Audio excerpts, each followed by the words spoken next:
It says that I am. Okay, perfect.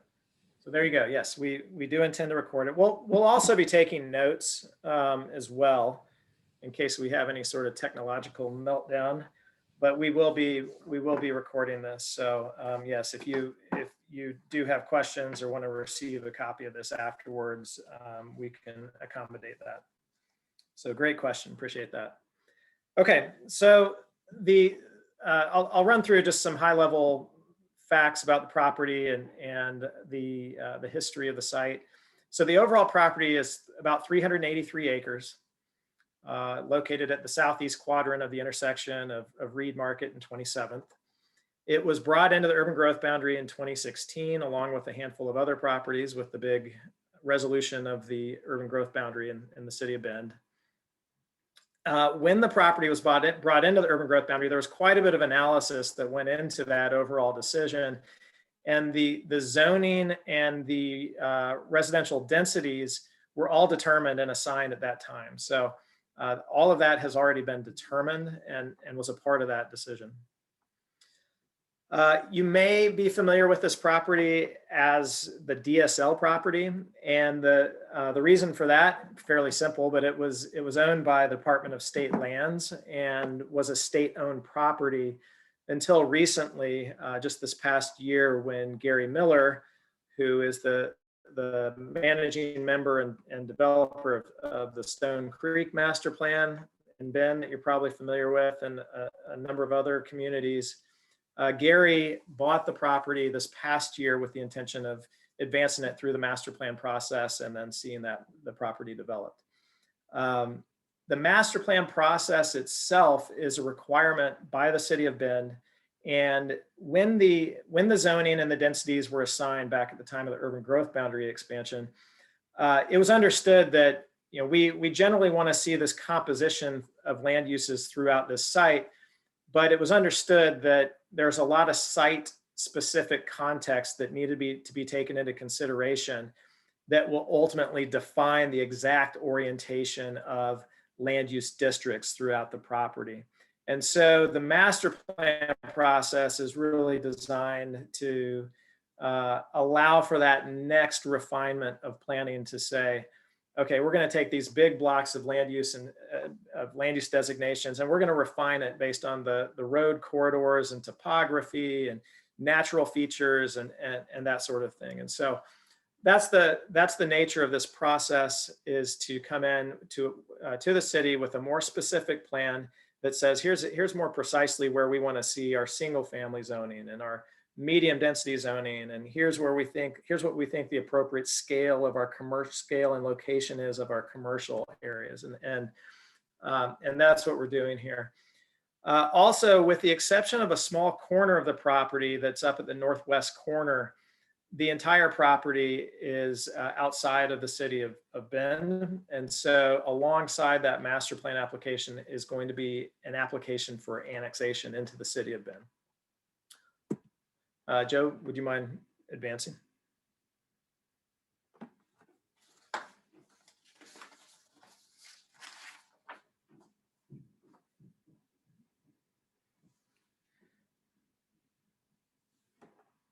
So I mentioned that the site's approximately 383 acres. You can see the boundary of the property here in yellow. And just for context, if you're like me, you're used to the north arrow being pointed up. Just because of the orientation of the property, we actually kind of have it laying on its side. So to the left is north. And so this is rotated 90 degrees, just to help orient you here. In the northwest corner, you have the Central Oregon Irrigation District Canal, and that is right there where Joe's indicating with the arrow. As you all, I'm sure, know and have driven many times, Stevens Road, as it approaches that canal, bends to the southwest and connects with 27. That's sort of an acute angle there. We'll talk a little bit about that when we get into the master plan specifically. But our plan is for that road to be vacated and for Stevens to continue through and across the canal, and that's going to happen as the property develops. As many of you are, I'm sure, familiar, this and as is pretty common throughout this area, there are a number of caves along over the property. We've had those caves looked at. There are two caves in particular that, based on our professional biologist's opinion, could and based on discussions with the state, were determined to potentially be suitable for bat habitat. And for that reason, they've been recommended for preservation. You can see here Davenport Cave is one of those caves. And the other cave we've identified here is Preservation Cave. So those are the two caves that have been recommended for preservation. There's another cave that we sort of, for lack of a better name and in homage to our client here, have indicated as Miller Cave. So that's a larger cave opening, a really nice feature, and we're gonna try to integrate that into the site development and open spaces as best we can as we move forward. There are other geologic features on the property that are, I think, noteworthy. You have a collapsed lava tube that is in the alignment of where we've indicated that collapsed lava tube. There's just to the south of that is a bowl feature that's sort of related to and adjacent to that lava tube. Both of those features we really have felt are really unique to this property and offer a real opportunity when it comes to placemaking throughout the site, and are features that we intend to integrate into the project. It should be noted, and if those of you who don't know this, the Department of State Lands retained the area east of this pipeline, this natural gas pipeline right of way, and so the area to the east is still owned by the state. There have been sort of very rough conceptual designs in the past for a community that extends to that area, and I think it's very likely that will be sort of the next frontier of development as the city grows. We'll talk a little bit about that, but we've tried to the extent that we can consider how this property will grow into that when that happens in the future. And I mentioned this, but there is a regional natural gas pipeline that runs along this corridor, and so that is why this eastern property line is coming in at somewhat of a diagonal angle here. There's also the Parks Department has what they call the Trans-Canada Trail identified through that as well. So there are regional plans for a regional trail that would meander through that pipeline easement. Next slide, please.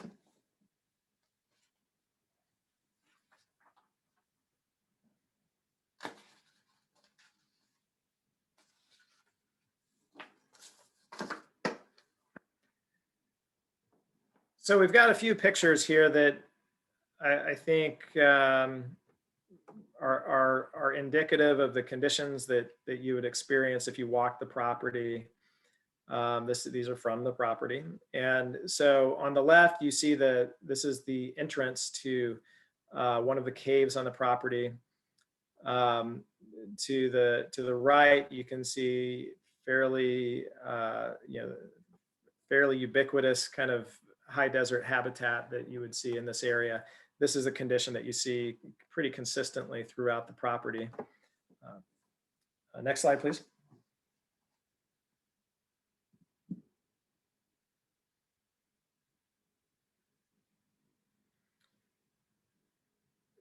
This image was taken towards the south end of that collapsed lava tube. It's a little bit difficult to make it out from the image, but there are some kind of basalt walls on the edge of this where there was historically a collapse of that tube, and this is one of those features that we intend to integrate into the site design as much as possible to really create a unique and kind of special experience as you come into the property, especially from the north, where you would really get the most direct views and experience as you come in. Next slide, please.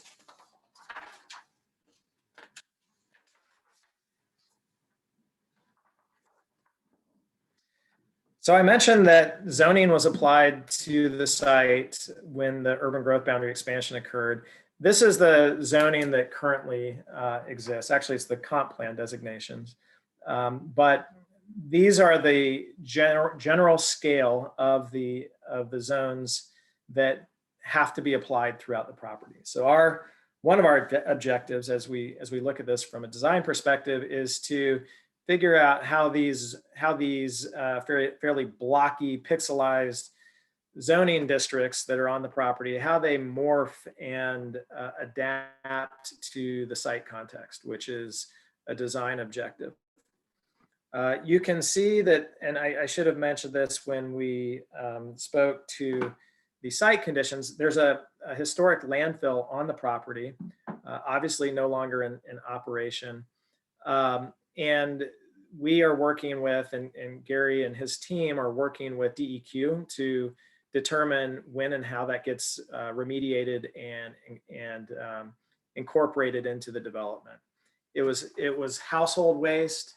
There's no indication that there was anything that was significant in that regard, and we continue to work with DEQ to get that get the plan finalized for how that gets removed and remediated as a course of the development and the phasing.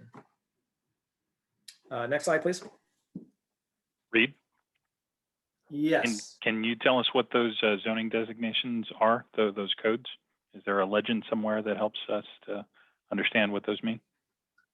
There is, yeah. So RS is single family residential. Excuse me, just a minute. Can people not talk during the presentation? I think maybe Reed explained that at the beginning, is if you want to ask a question, please do so during chat or at the end, just because it makes the record very difficult to maintain, and we are recording this for people in the future. So, sorry, don't mean to jump in. Thanks, Tia. Yeah, I appreciate the question. It's a good one. I've gotten a few emails. Yeah, I'll cover that here. And yeah, I would appreciate it to preserve or reserve questions for the end. But yeah, so RS is single family residential. IG is general industrial. RH is high density residential. CL is limited commercial, and RM is residential medium.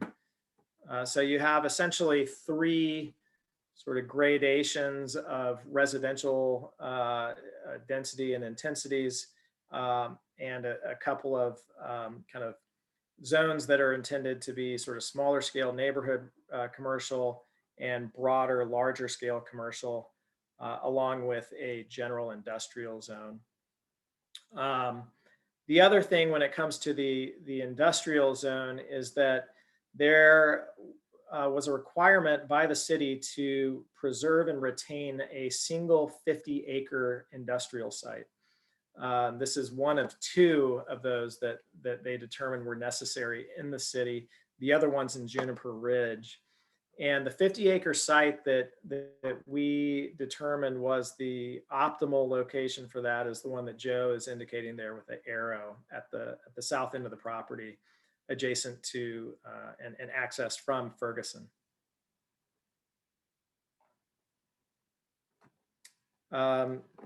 So with this, I'll talk a little bit about site context and how the context was considered with the overall site development. First of all, you can see if we look from left to right here, looking at the north, looking at that collapsed lava tube, we felt like that was a really special feature that needed to be exposed and preserved for the experience of residents and visitors through the site. And so we have taken design care to ensure that road, which is a planned collector, would meander through that lava tube. And we're looking, Joe Bestman will talk a little bit about this, but we're looking at having a multi-use path that would be located on the east side of that road, so that we would encourage pedestrian, bike traffic to go through there, particularly as you access the open spaces in the project. We're looking at a community center, which is the first, if you're going from left to right here and looking at those green stars, the first one on the left is a local community center. Within that lava tube, we intend to have that preserved as well. One thing, and I really enjoy working with developers who have this approach, is one thing I've appreciated here is that there's really an intent to, where there's something special, to preserve it in its state, in its condition, and make it an integral part of the project. And that's what we're looking to do with that lava tube, with the lava bowl, which is that central star. And then farther to the east, where we have those two caves that are going to be preserved, we've looked at having some open space in that area. We're talking with Bend Parks and Rec and continue to have discussions with them. There is some interest in the site, and we're continuing to work with them to determine which, if any, of these properties they would ultimately want to take on as a public facility, public amenity. We will be providing overall 10% of the site in open space. So we're looking at 380 acres. We're talking about roughly 38 acres of open space throughout the site. Those are not all indicated by these stars. A lot of those will be more kind of localized amenities that will be within these pods. The specific location of those will be refined and developed as we come up with more refined development plans within these pod areas. The irrigation canal will continue in its current state here in the Northwest, and as you can see, I mentioned the Stevens Road, where it currently bends.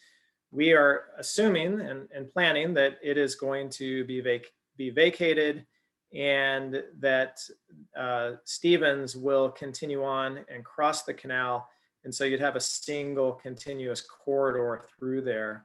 And the current alignment of it would be absorbed in this residential and commercial area, and integrated into the site design for that area. The blue star over here to the east, you can see that is an area that we've identified as being a prime location for a school. We've had some preliminary discussions with the school district. They've expressed some interest, and we're continuing to have those conversations, and that will continue. Those discussions will continue with the district as the project evolves. I mentioned the 50-acre industrial lot that is open. It's intended to be a site for a more significant regional employment use, and will be retained in that 50-acre state.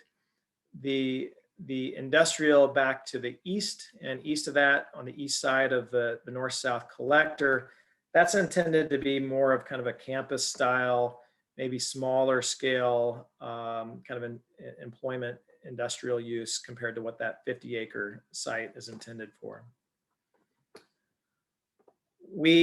I won't steal Joe's thunder, so I'll maybe let him discuss the road alignments and the access points that we've planned. But we've taken a lot of care with that to make sure that we have our spacing correctly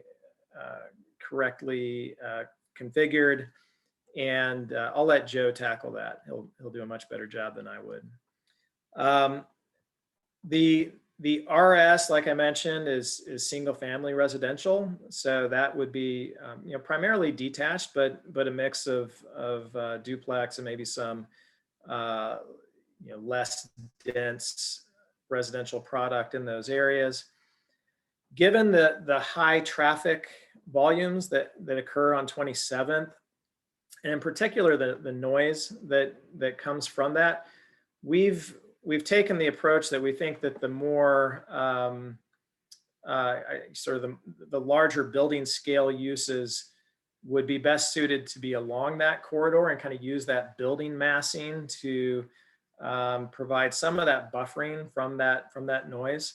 And also, coincidentally, those traffic volumes are good for retail, good for supporting those uses.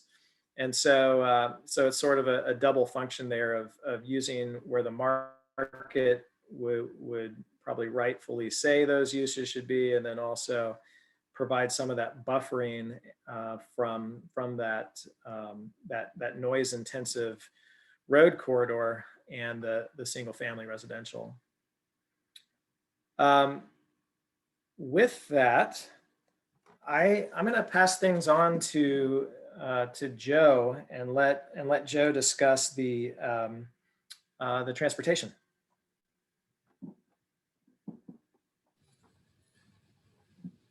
I think really Reed just wants me to take all the sticks and stones you guys are throwing about transportation.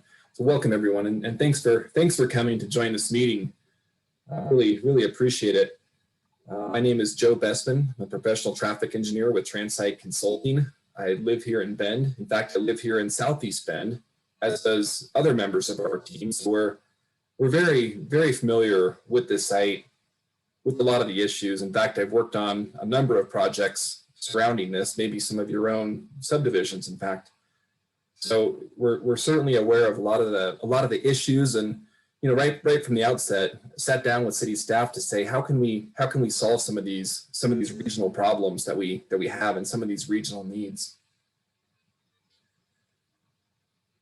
So as Reed had mentioned, the density and the uses within this site were established before Gary and his team purchased these lands. And when you think about traffic and you think about, what is going to generate traffic, it's things like the number of homes, the type of commercial uses, office space, what type of industrial users. A lot of that was already previously established before this land was even purchased.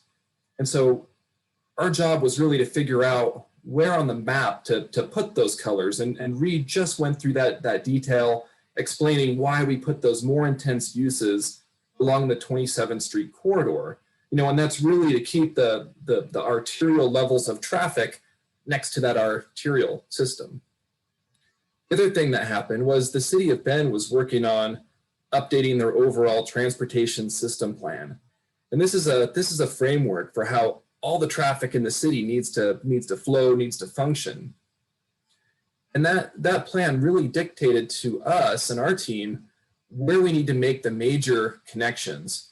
So the discussion that we had about realigning Stevens Road with Reed Market Road, this wasn't a choice that we had. In fact, we showed that we could actually keep Stevens Road in its current alignment, make it work. And part of our concern was, as people that live in Southeast Bend, we know what the issues on Reed Market Road are, and we didn't want to put more demands on that corridor. The city had a reason for having Stevens Road realign, and that was to provide some other opportunities for north-south travel on the Ward-Hamby system, as you guys are aware. In addition, the city dictated that we have a north-south collector, what we're calling the Eubanks collector, between Ferguson Road and Stevens Road. And as Reed mentioned, we've really tried to follow the contours of this collapsed lava tube in a way that's going to preserve those unique canyon walls, in a way that we can lay this road out, but still keep it more narrow than some other collectors in the city. We want to have a soft surface trail on the east side to kind of preserve the way the property looks and feels today with some of the historic uses that have occurred in this area. And then we want to have an asphalt multi-use path on the west side. So, you know, as we shift to these more urban uses, this corridor can function more in that urban role. And what you're going to see with these brightly colored roads, Stevens Road, 27th Street, Ferguson, Eubanks, all of these roads are going to have a system of pathways that provide access into and through the neighborhood. But as people that live in this area and know this area, I can tell you my biggest concern is just the safety, it's the access, and it's the speeds on this 27th Street corridor. And we're very, very much aware of this. In fact, we certainly know the types of vehicles that are using this corridor. We've got the Knott landfill just to the south of us a little ways. And now that the city has completed the Empire connection, if it wasn't during COVID times, we think even that connection is going to bring a lot more traffic down this major arterial that now forms a loop between the Knott Road interchange at the south end of Bend and the Empire interchange at the north, connecting St. Charles, the medical campus, the Forum Shopping Center, this property, many other residential properties, and other additional expansion lands. And so what we know is there's a lot going on in Southeast Bend, you know, from what you see with the new high school being built, to the Murphy Road extension going over to 15th Street to this, there's a lot coming up, and we want to make sure we have a good plan. So when looking at transportation, what we want to do first is really start our development right near the center at Wilderness Way. And we've intentionally tried to align our roads with the existing neighborhoods. We know that most of the traffic from this area is going north, it's going west, right? And so these people on the west side of 27th Street are already having a difficult time making safe left turns onto this high-speed corridor. By aligning our roads with Wilderness Way in this example, and improving that with the roundabout, not only can we provide those traffic calming, speed calming benefits at Wilderness Way, but now we can serve this otherwise kind of landlocked subdivision and get their traffic to be able to make those left turns onto 27th Street, especially as you see more and more traffic in this area using these really critical corridors. So really that's the first thing we're going to start with is this roundabout at Wilderness Way. And we're going to build this in a way that we can maintain the traffic into this neighborhood while this is being constructed by kind of pushing that circle a little bit to the east. And I know that there's people on this call that are residents of this area, and I would say, you know, be patient with us, because long term we're going to try and make your access safer and easier to get in and out. And if we don't do that, by the way, you won't be able to get in and out. And that's the real truth of this. We're also trying to put a transit stop near that roundabout, kind of like what you see on the approach to the Reed Market and 15th roundabout, where, you know, if you get off the bus going southbound, you can easily cross at the crosswalks and get back across the street. And plus, with the illumination at a roundabout, you can also, you know, you're not standing there in the dark waiting for a bus or getting off from a bus. The next big priority that we see is, you know, on this section, there's two lanes. There's two lanes, and it looks kind of like a rural highway. There's really not much to speak of in terms of shoulders or bike lanes. There certainly aren't sidewalks. Well, I should say not entirely all the way down here. There's some by the Country Sunset Mobile Home Park.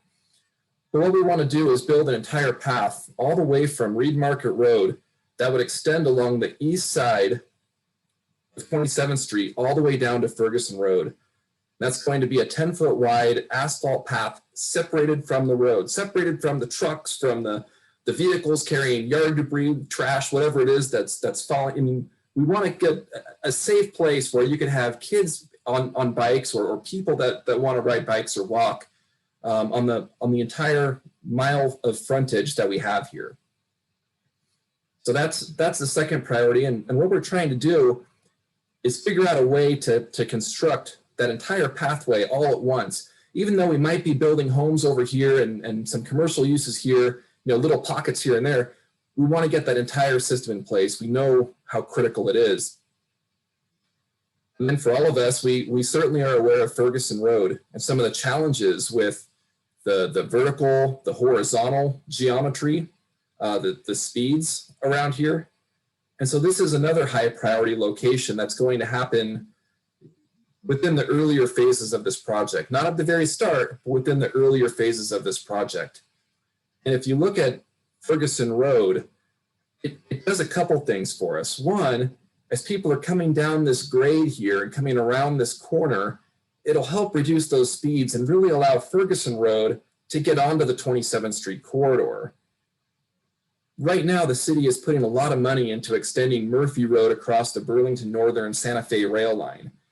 Unfortunately, that corridor ends at the bridge's entrance. And so Ferguson Road becomes kind of that offset extension. And so there's plans to improve Ferguson at 15th, and this would complete the Ferguson at 27th Street to really make that another viable corridor where people don't all have to go to Reed Market Road. That's really the goal that we have here. As Reed mentioned, we're required to realign Stevens Road. So currently, Stevens Road comes in just south of the bridge. Part of the problem we have with where Stevens Road comes in is we need a turn lane as it is today that goes across this bridge. We need a left turn lane so people on 27th can turn left and proceed along Stevens. Well, it's also part of that Central Oregon Irrigation District canal trail on the north side of the canal. And because there's that left turn lane there, we really can't make a good crossing despite the number of people that are using that. So by aligning with the northern entrance to the Country Sunset Mobile Home Park, providing a traffic signal there, we can make space to provide a good crossing where we can take this irrigation canal all the way down, all the way down to 15th Street, down to the new high school trails. In fact, all the way down to the river trail. That's really the intent. And I am showing a traffic signal here, and this is still up for discussion. We're working with the city, and the city's come in and said, when you realign Stevens Road and you bring it due west to connect back into Reed, we really want a roundabout here. That's the treatment we want. And we all like roundabouts. We live in Bend, but our concern is there's certain trade-offs with the roundabout. One, it makes it more difficult for pedestrians to cross the street. The signal, as archaic as it may be, it's really simple to push a button and walk when the light allows you to walk. And with the multi-lane roundabouts, particularly at Reed and 15, we're finding that's a bit more difficult. Probably even just as critically, if not more critically, the right-of-way is really constrained in this area. And with the signal, we can take up a smaller footprint. Either way, the project is going to be, the project costs the developer are the same. The project is creditable. It's on the city plans. But we think that the signal is the right solution here. We think that maintaining the signalized corridor all the way from the hospital, all the way down through here, really provides us some additional flexibility and benefits. And it allows us to put a signal here at the Country Sunset Mobile Home entrance where we can really support the long-term needs of this community as well as our own and feed the future DSL property if and when it becomes urbanized as well. So those are the major transportation projects that we're looking at and the major layout of our arterial and collector streets. I'm glossing over all kinds of details, and I could talk all night, but I'm not going to do that to you guys. So I'm going to turn it back over to Reed and then be available to answer questions. So thanks for listening to me.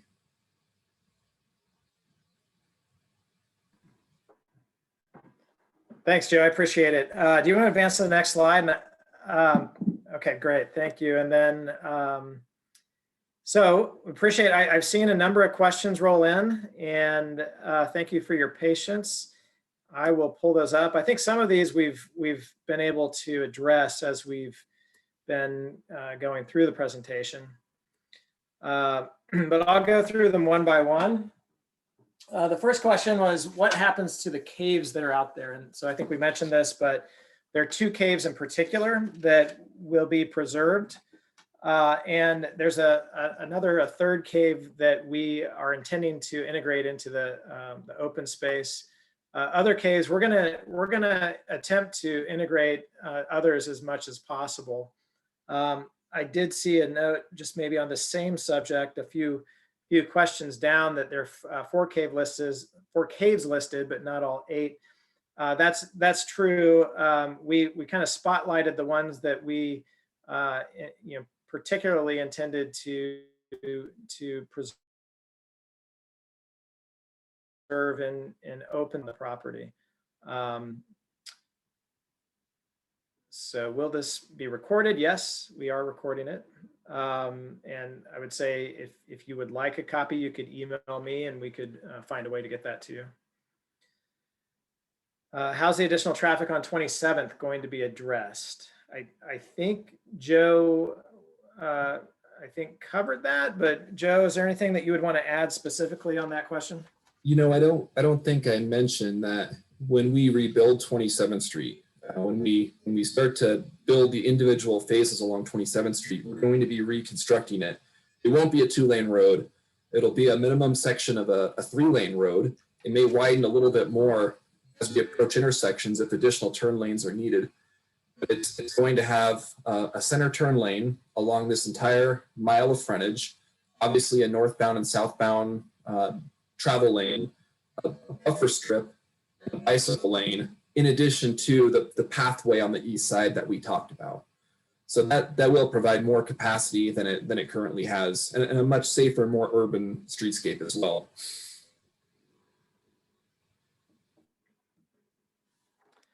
Great, appreciate that. And so there's another question about the zoning abbreviations. I think we covered that. Again, the question about the caves. Question about canal and general wildlife. So the canal, the Central Oregon Irrigation District, from what we understand, does have long-term plans to pipe that canal. We don't know exactly when. It does introduce kind of a interesting question for us as to how do you plan for that corner, not knowing exactly when that's going to happen. I think that will ultimately become a kind of a phasing issue that we address. And I think some development at that canal is probably going to be reserved to later phases until that picture clears up a little bit more. This is it's a urbanizing site. We do intend to have corridors through the property for pedestrians, and as we refine the plans for these development pods, we intend to integrate open space corridors. But this site will be converted to development, and so there will be urban wildlife to the extent that you have that, but there would be potentially some displacement there. The other caves, I think we addressed that. Lavables, location of Vulture Cave. Okay.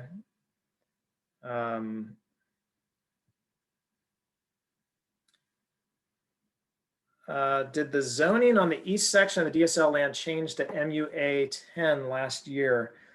That is a good question. I'm gonna look to my brain trust because I am not entirely sure on that. Reed, this is Joe. It was rezoned in the same way that the west section of the DSL property was rezoned to MUA 10 before it was brought into the urban growth boundary as well. And the reason was just to position it for urbanization, to position it to be included in the next UGB expansion. It wasn't to present any development, and I was part of that application. Okay. Great. Thank you, Joe. So there's a comment here that is cap the old landfill and use that area for a public small bike park. Certainly to some extent, if we have open space area around that, it's very possible that some of that might be capped and kind of retained in somewhat in its current topographic condition. To what extent that happens, we don't know exactly. Like I mentioned, Ben Parks is interested in this area, and have been out to the site several times. you know, their exact intention for that, we don't know, and is something that's going to be evolving. But I appreciate that comment. Read, how come this map is different than the one mailed to all and more detailed? Well, that's exactly why we've been working on details, and really these applications are a work in progress up to the point where we file and even then some. This is we're still at a very high conceptual level, and we're always a little bit leery of sending something out when ultimately it's possible that a line might change here and there before we go into the city, and we don't want to sort of create this memorialized expectation of what the project is. But I appreciate that comment. The maximum height limits for industrial, for IG, and then I think there's a subsequent question on the RH, and the maximum height in the IG zone is 50 feet. And for the RH zone, the high density residential zone, it's 45 feet.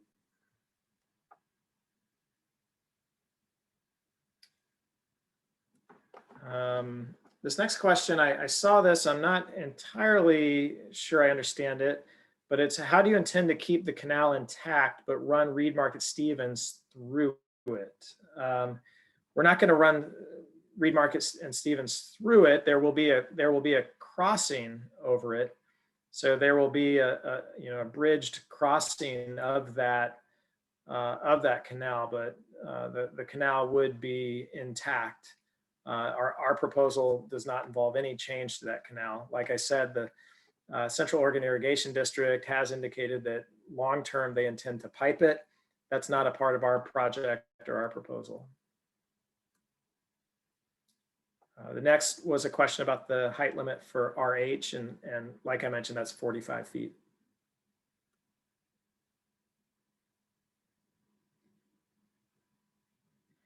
Is 27th going to be expanded to 4 lanes? Joe, do you want to tackle that?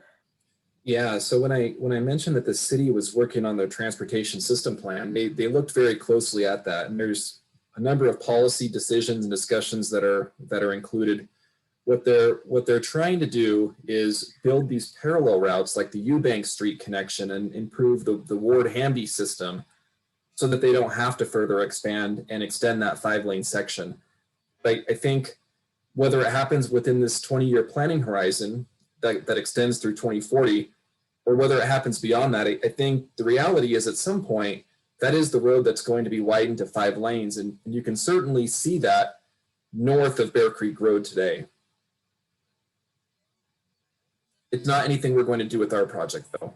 Our 3-lane section will serve ours through our planning horizon.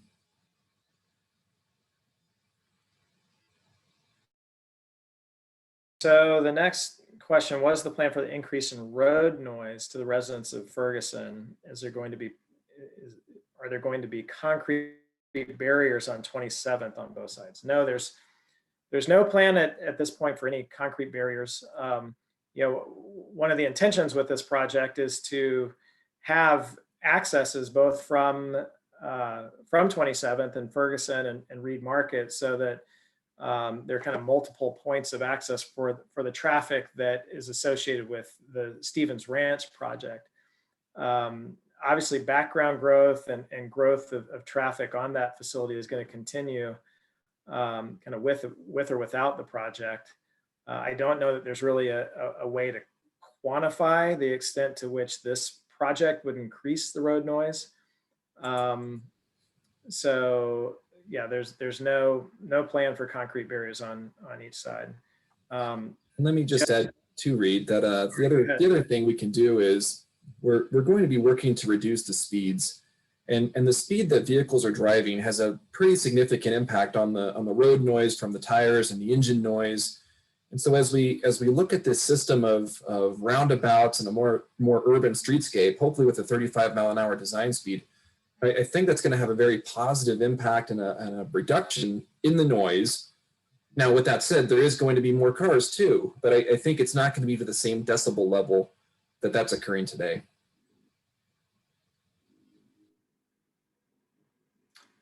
Thanks, Joe. Yeah, that's a great point. I think the next one probably is one for you also, Joe.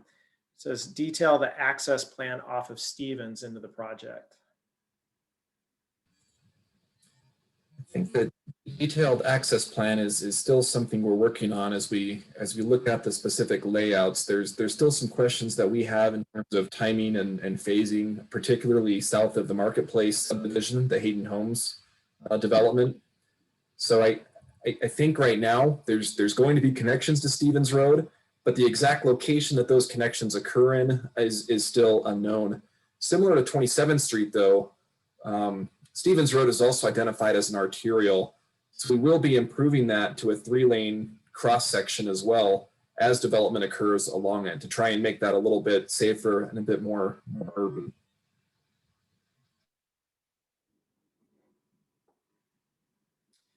So the next one, I'm not sure I know the context on this. Maybe someone on our team can maybe help get me oriented here. But the question is, describe where at the north end of town. It must have been related to something that was stated at the time. I'm not sure if we've covered that. I'm gonna skip ahead. Maybe if the person who commented on that could clarify, we'll try to get you an answer on that.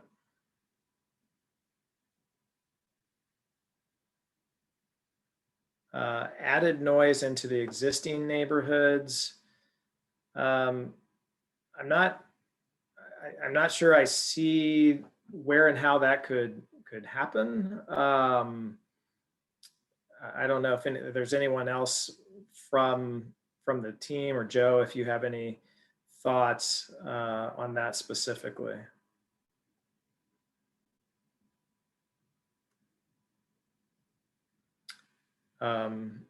Yeah, I don't know that we're not expecting there to be any real kind of measurable noise increase to the existing neighborhoods.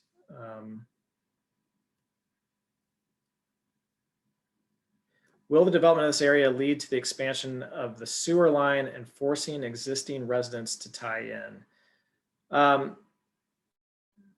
There's nothing about this that would force existing residents to tie in. We are looking at a sewer plan for the property specifically. I don't know if there's anyone else from our team who has any more detail on that they'd want to add.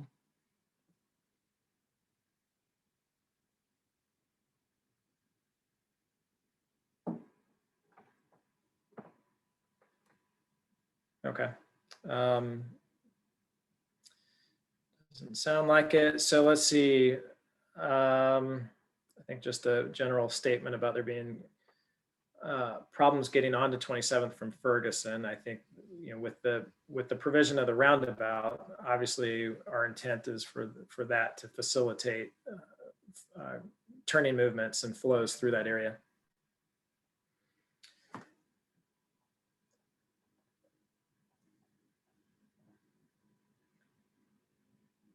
Yeah. So does the plan accommodate all 8 caves that were nominated as significant? We've been working with the state. We have to file for a request, or we have to file to the city to identify which caves are worthy of preservation. We've been working with the state on that, and the outcome of that was that there were 2 caves. So the plan is for those 2 caves I mentioned, the Davenport Cave and for the other cave that we had identified on the map as the Preservation Cave, to be the 2 that qualify as habitat that would be goal 5 protected by the goal 5 of the statewide planning goals. Goal 5 protected and recognized in the city's plan and the city's comprehensive plan. So there's only 2 caves that have been identified as requiring protection. So those are the only ones that will be formally protected. Like I said, we will be trying to integrate the others into the site plan as much as possible. May I interject? I know we're not supposed to talk, but I got some expertise on this. Okay. Hey, Reed, no, this is not appropriate. No, if you want to have a conversation afterwards, please do so. This is not, we don't need this on the recording. and Oh, it's interrupting probably a the good meeting. but idea. I mean, It's okay, Matt. it's a Please, federal issue. please put your comments in the chat, okay? Thank you.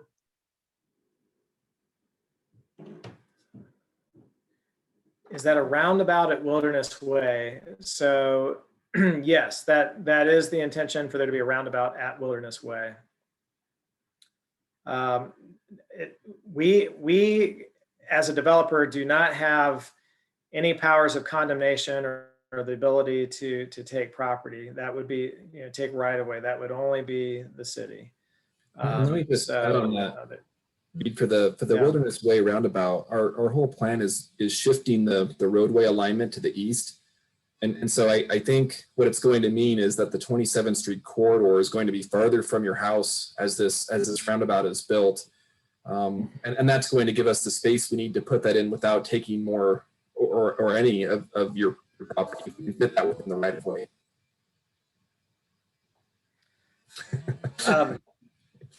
So I think these next questions and comments all must have rolled in as you were giving your presentation, Joe. So I think you're probably best equipped to answer them.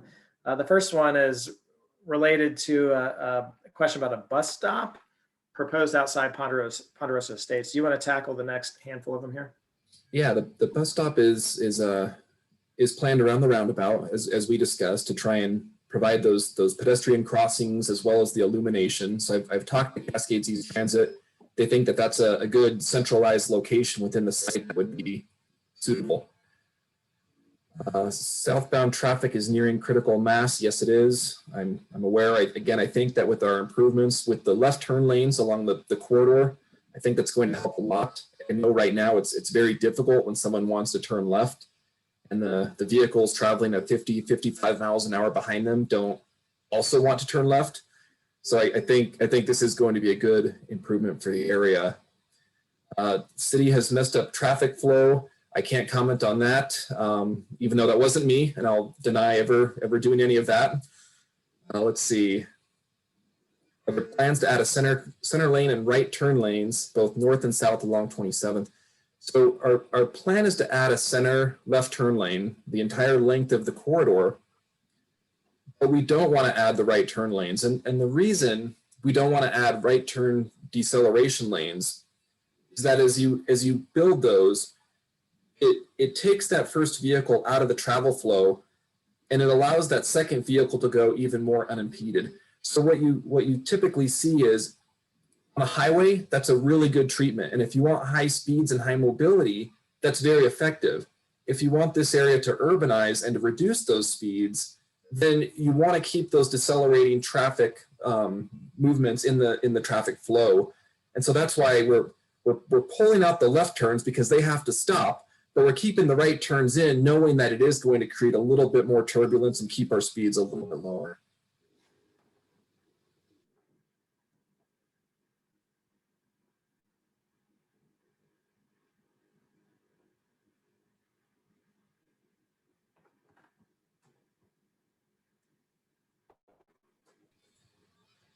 I'm looking down, Reed, at Doug Deering's comment about the canal access being blocked, and I'm as a person who likes to run on these canals, I'm very aware of it. I know Ben Park and Rec is working with some of these landowners and trying to resolve that.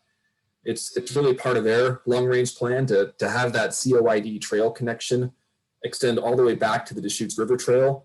And so they've been successful at taking out some of those gates in the past. I know they're still working on that.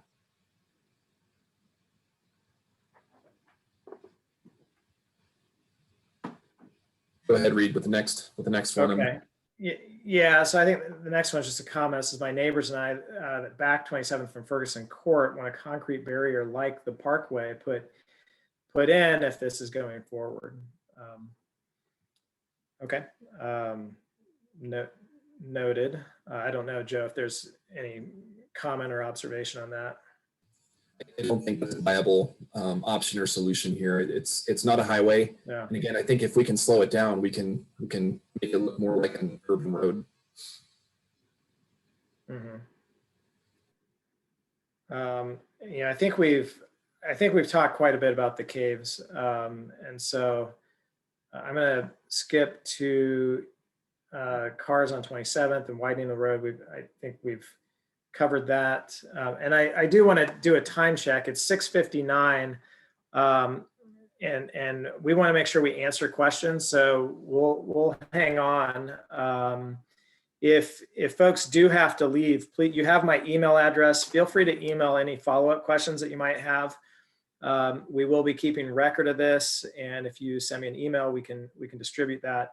So I just wanted to put that out there since we are nearing the end of the allotted time. But we'll continue through these.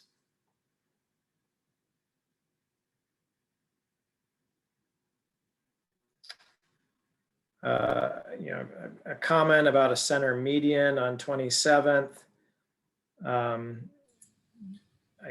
Joe, any asking for a particular landscape. comments on that?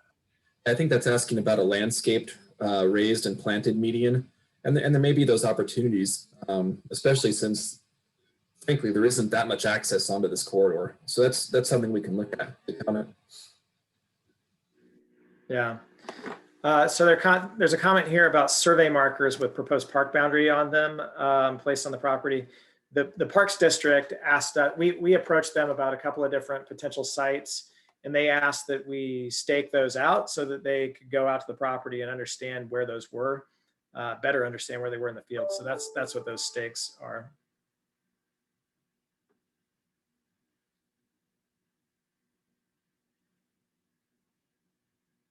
I think there's just another comment about a potential concrete barrier on 27th.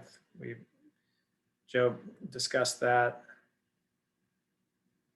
Proposed dates for the project. So it's a good question about phasing and not something we've talked about.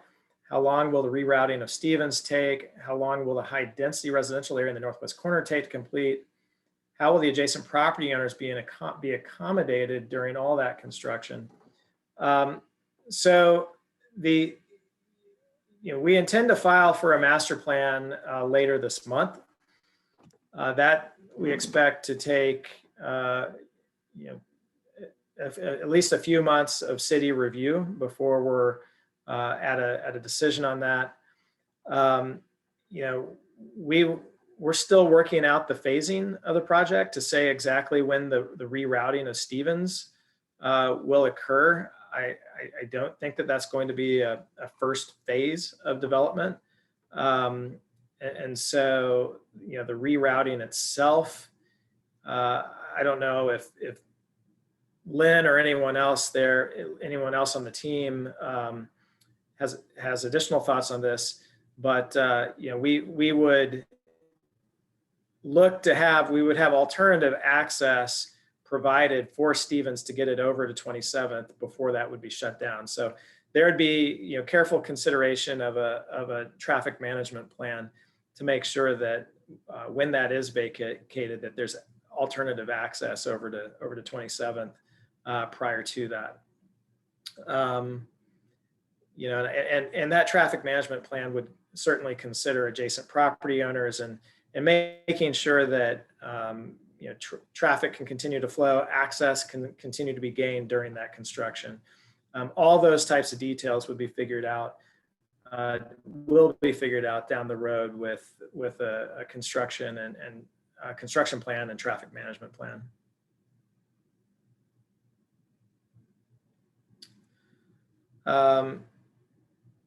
There's a comment here about tree preservation. We will be getting more detailed survey, and I think it's a good comment that to the extent that we possibly can, I think tree preservation would certainly be a goal. MUA 10 zoning description, Joe, I think you addressed that comment, I believe. Yeah, it's multiple use agricultural. Well, I guess it says that in the question. Again, it's no one plans to develop it with that use. Yeah. So I mentioned that our intention is to file late this month with the city. So that is our goal for when we would file the master plan and annexation.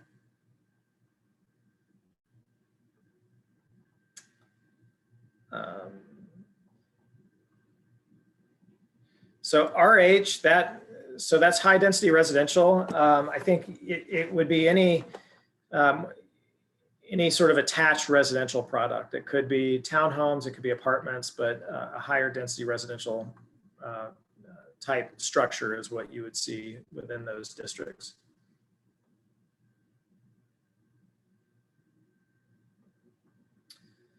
Public process after the master plan is complete and submitted to the city. So we do have public hearings, and there will be notice of application provided by the city. So the neighbors will again be provided notice. There will be public meetings before the Planning Commission and City Council. So there are multiple opportunities to review and comment on the application after it's filed.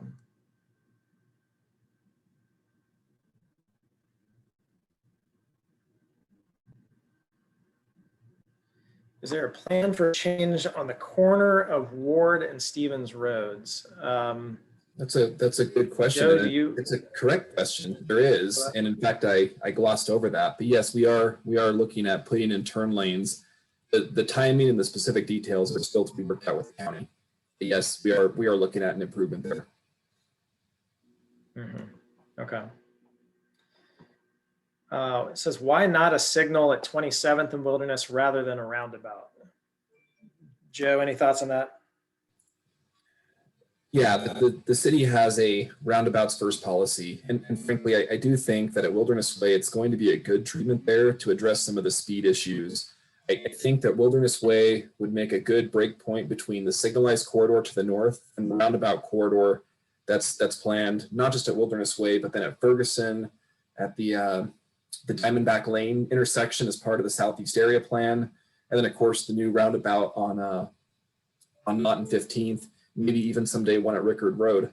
So I think it is a good break point between those treatments. So then the next question is, from a planning point of view, what's the likelihood of Ferguson becoming a main corridor like Reed has become over the years and turn from red to green? Thoughts on that? Yeah, so on that point, it was actually a blue road when we started this process, which is a lower classification. And in the city's transportation system plan, they decided to upgrade it from a collector to an arterial. We provided comments and said, frankly, it doesn't matter what you call it. The right of way isn't there. The residential uses up this street. I think the reality is Ferguson Road doesn't go far enough to carry anywhere near the amount of cars that a Reed Market Road does. And with some other collector connections that are planned, in fact, there's that new collector that's just north of the high school, and that's going to connect all the way over to 27th Street at Diamondback Lane. I think as these new roads are built, Ferguson Road isn't going to see the levels of change that it otherwise would if it remained the only other east-west road in that part of town. Next question is the Knott landfill planning to close before this development takes place? Otherwise, maybe consider a new routing to the landfill from the back end by continuing Ward Road south to the landfill. I don't have any knowledge of the Knott landfill specifically. I'm not sure if anyone on the team might. I think that might be a comment that we just have to note and evaluate after this meeting.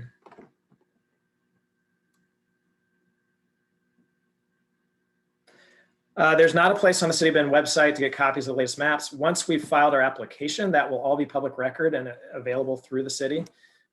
So, I would encourage anyone who has that, has questions about the plan, to reach out to the city at the end of the month once that has been filed and the the final iteration that we intend to move forward with will be available.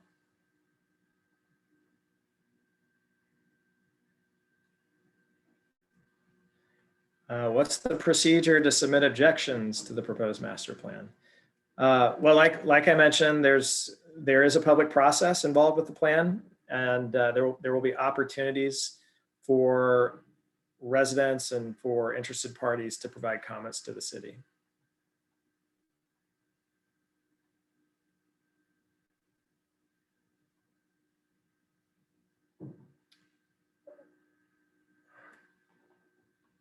So I'm scrolling down. It's to be understood that Hayden Marketplace homes will have the Reed Market Stevens Road running behind.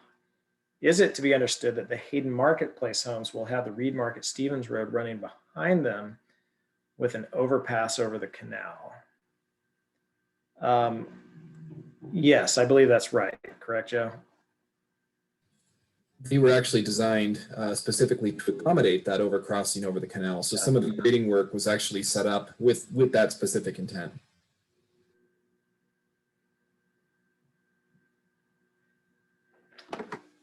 There's a question about the projected volume of traffic expected to use the Wilderness Way roundabout. I don't know if we have that detail quite yet. Joe, do you want to try to address that? I have that buried in spreadsheets and I could look it up, but not quickly.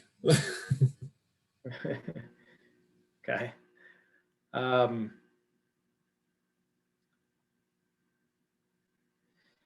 Says there's only one way in and out of Ponderosa Estates and a few other neighborhoods on 27th. How are you planning to build a roundabout? That is certainly a consideration. And you know, I think Joe mentioned that the goal is to, and our preliminary design would offset that roundabout slightly to ensure that continued access can occur while it's under construction. I think in addition to making sure that the neighbors can get in and out of their homes, which will be absolutely critical, as well as fire trucks and emergency vehicles, our plan is also to maintain traffic on the 27th Street corridor. So just like you saw with the Knott Road, building kind of that bypass route, we'll look at something like that to make sure we can still maintain travel on that critical facility.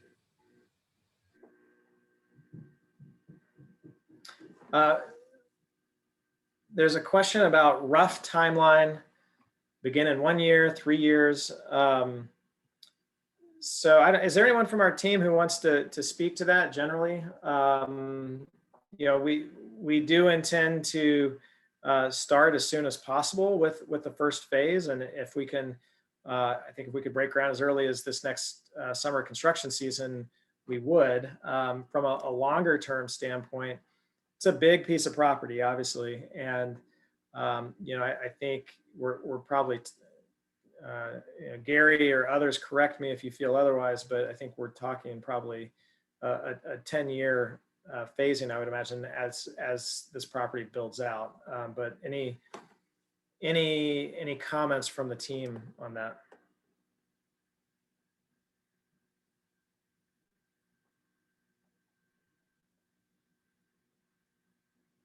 Not hearing none. I'll if I hear otherwise, I'll correct myself. But hopefully that helps. So yeah, this is another question. Were all the development team members introduced in their roles? So no, I didn't, and I should have. That's kind of normal protocol, certainly with a live meeting. And so yeah, again, I'm Reed Stapleton with Dow. I'm a land use planner. Joe Bessman, our traffic expert, transportation expert, has been speaking as well. Lynn Bruno from Dow, who's our civil practice area lead, civil engineering practice area lead, he's on this call as well. Tia Lewis from Schwabe, Williamson and Wyatt, who's a land use attorney, is on the call. And then Gary Miller is on as well. So collectively, we represent the team. Matt Robinson, who's a land use planner on our team as well, from Dow, is on the call. So that is who you have from the development team on the call.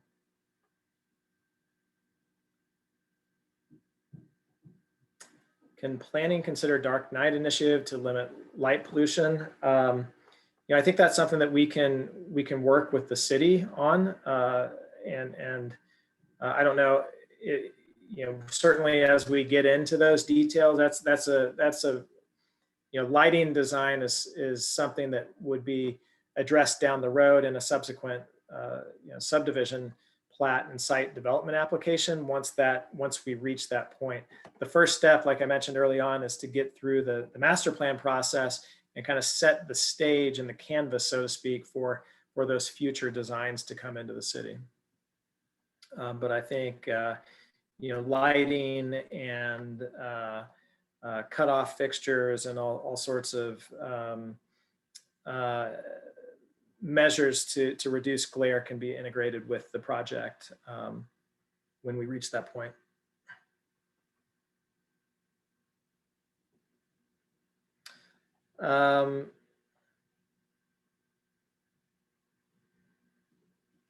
Again, more questions about the caves.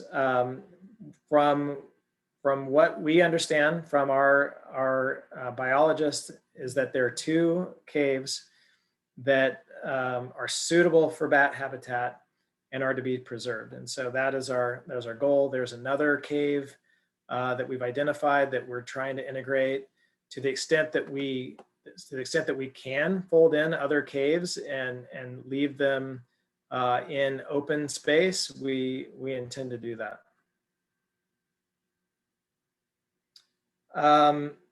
So Joe, would you mind going? We did receive some questions via email. Can you go to the next slide after questions? And those are listed. Give me 1 second here. Okay.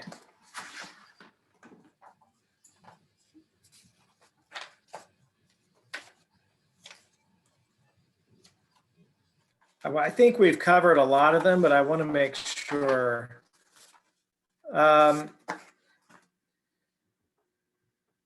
So yeah, there's a comment here about several caves. I think we've talked quite a bit about the caves, and yes, we recognize that there is a sort of a complex of caves throughout this area.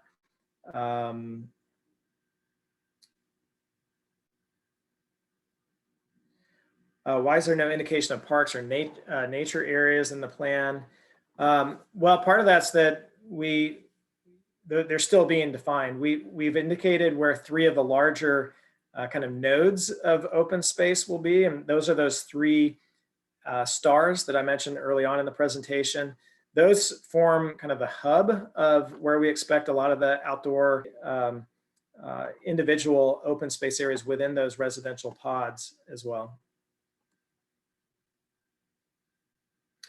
There's a question about trails. There will be trails throughout the property. I mentioned that we have the intention of providing a multi-use kind of soft path that would be alongside that north-south collector. We intend for that to connect open space areas and provide bike and pedestrian connectivity, along with other kind of corridor areas throughout the residential blocks, so that it's easy to get through the property, make your way through the property. I think this project will facilitate access to that Trans-Canada Trail that I mentioned that's planned for that natural gas easement as well. There's no plan to construct noise walls on 27th. That was a question that came up through this meeting as well. There was a question about putting homes on the landfill. And toxic waste. There's no indication that there's anything toxic on that site. We are working with DEQ on the remediation, and we will ensure that former landfill is fully remediated to the extent necessary to accommodate future development before that happens. And then, I think there's a question about the access points, and I hopefully our discussion of the master plan helped clarify that. So I think we've covered these. And so lastly, I know we said we would open it up to any questions. We've talked quite a bit about the caves. I'd really like for those to be something other than that subject. If there's anything else out there. If people are on the phone too, *6 is how you could unmute your phone and also participate in this public meeting. So if someone's out there on a phone and unable to put a chat function in, that's one way to provide a comment.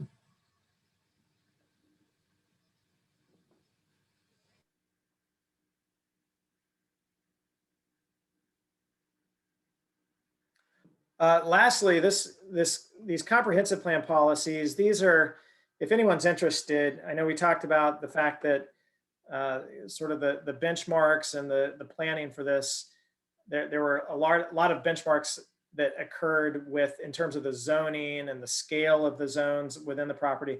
A lot of that occurred with the urban growth boundary expansion, and the city included specific policies that need to be integrated with the project. If you're interested, you can go to the city's comprehensive plan. If you Google that, it's a pretty easy document to find online. And the policies are 11-65 to 11-74. Those might help give some context as to sort of some of the boxes that we have to check or ensure that we meet as we develop the master plan.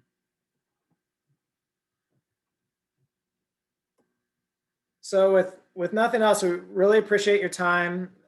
Great questions, great comments. Can you answer my question? So which question is that? Where are you gonna start on the west or the east side? Oh, okay. I'm sorry. I missed that. So we would envision that the phasing would likely start on the west side, accessed off of 27th initially. Thank you. Okay. You're welcome.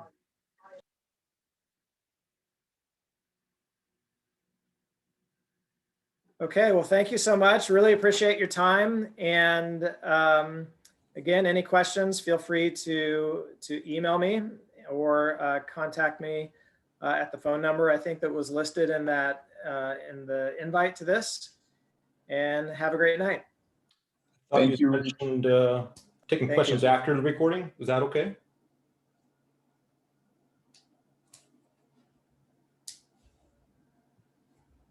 Is it okay to take? I'm sorry? Can you guys stop the recording and take questions? I think you'd mentioned that earlier.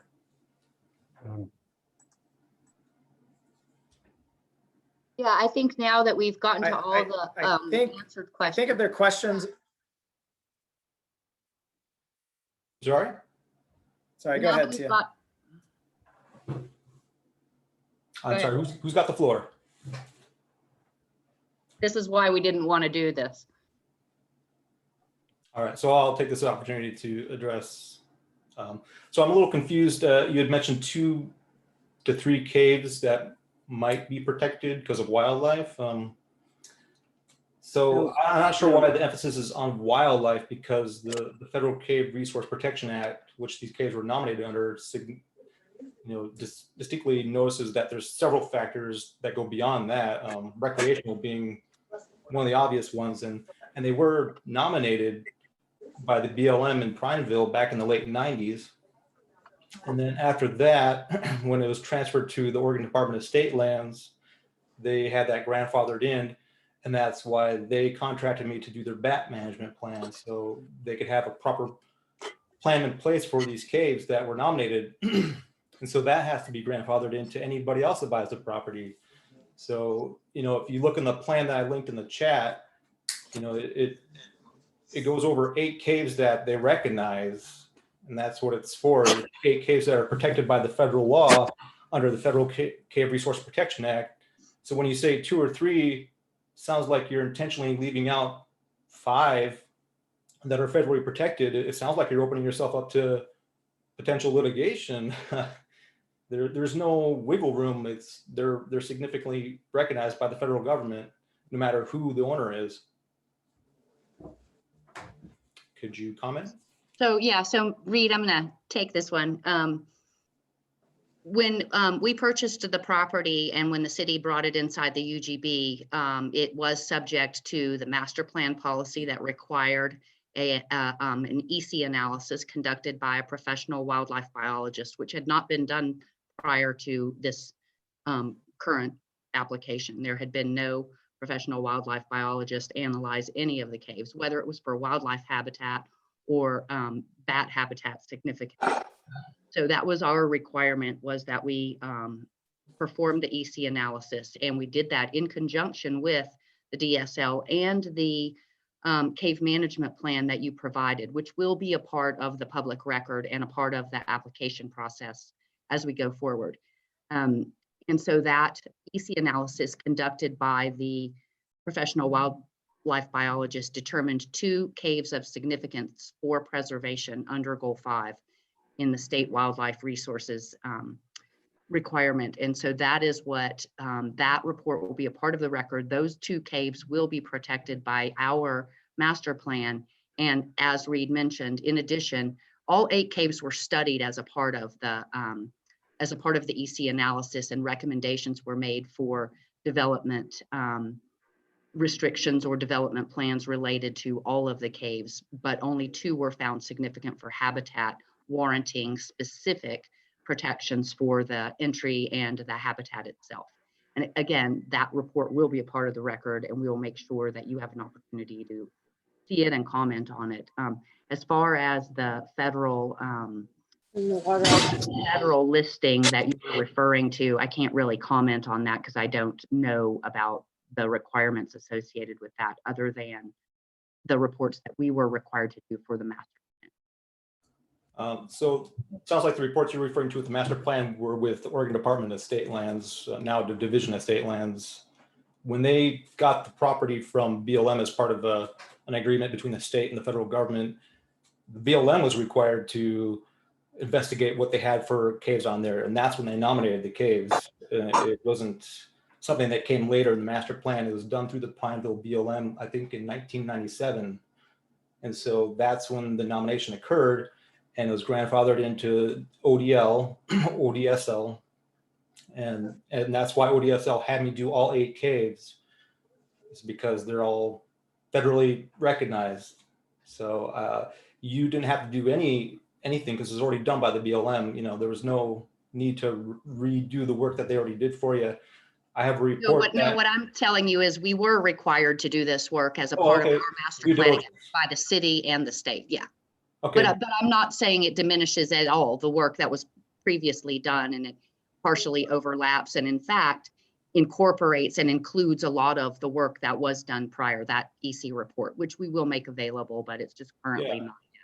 One of the reports that they also had to do with the BLM is they had to do an archaeology report, which also outlines 3 caves that some of which aren't in your plan that I saw. It doesn't sound like you got all your ducks in a row. Like, archaeological resources are significant. They have their own set of protections that don't even fall under the FCRPA.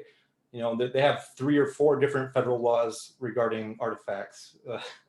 Are you sure you guys got this figured out? Yeah, well, like I said, Matt, the city designated this land for urbanization.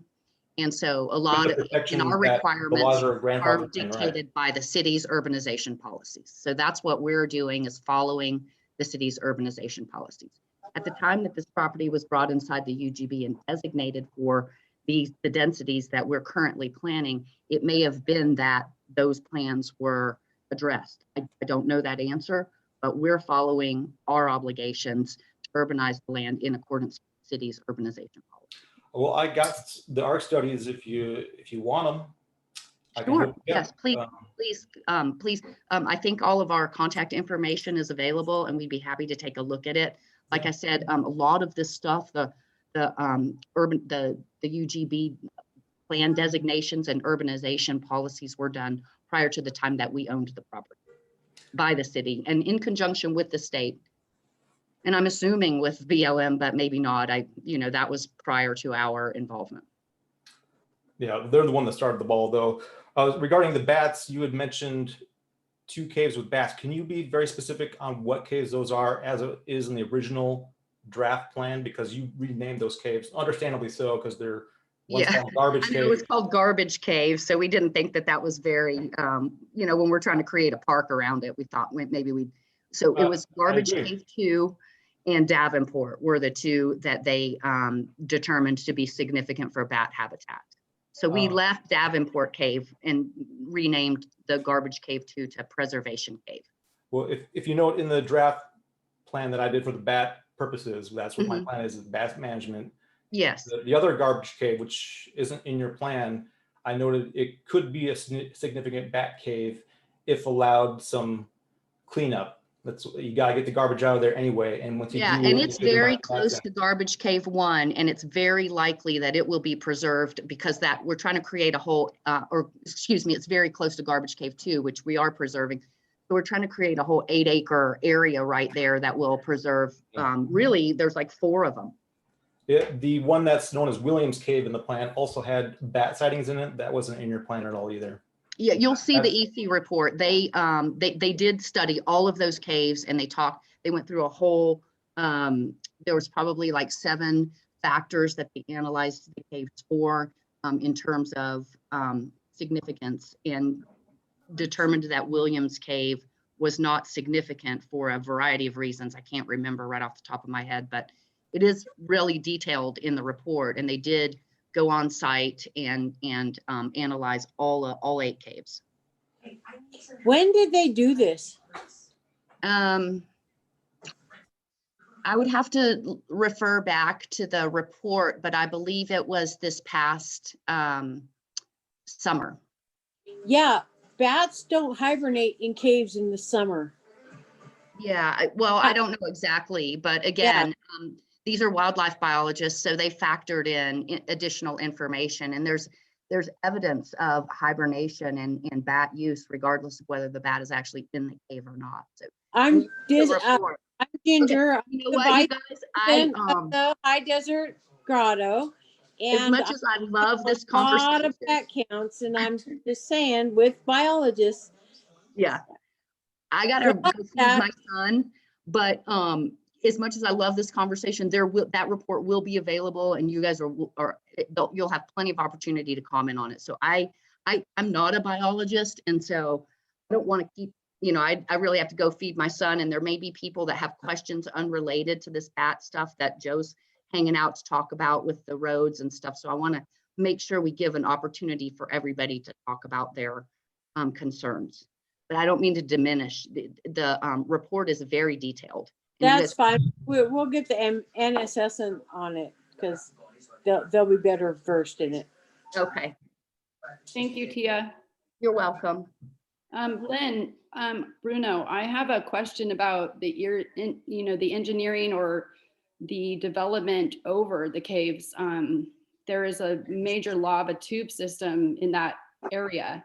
We happen to be on that lava tube system where we live on Ferguson. After we moved to Ferguson Court, we found we in fact live over a cave, a potential cave site.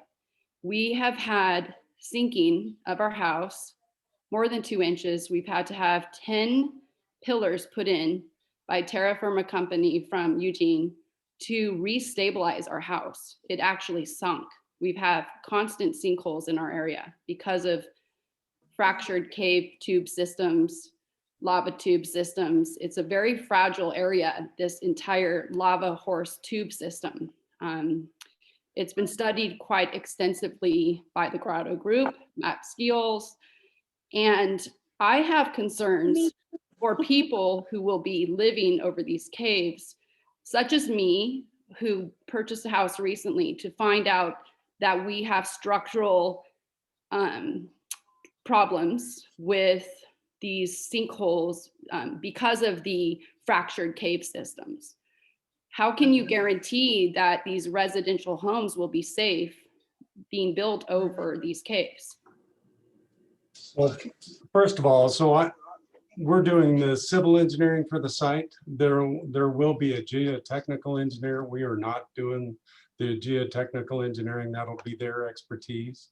But we've been operating in this community for over 30 years, and it's not that uncommon. So it's something. The good news is we know about it. So the geotechnical engineer will know what he's trying to address, he or she, is trying to address and look for. So appreciate you bringing that up, and it'll definitely be in consideration going forward.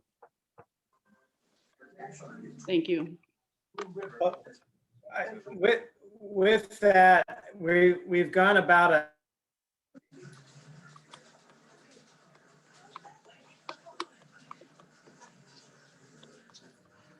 I lost Reed just now.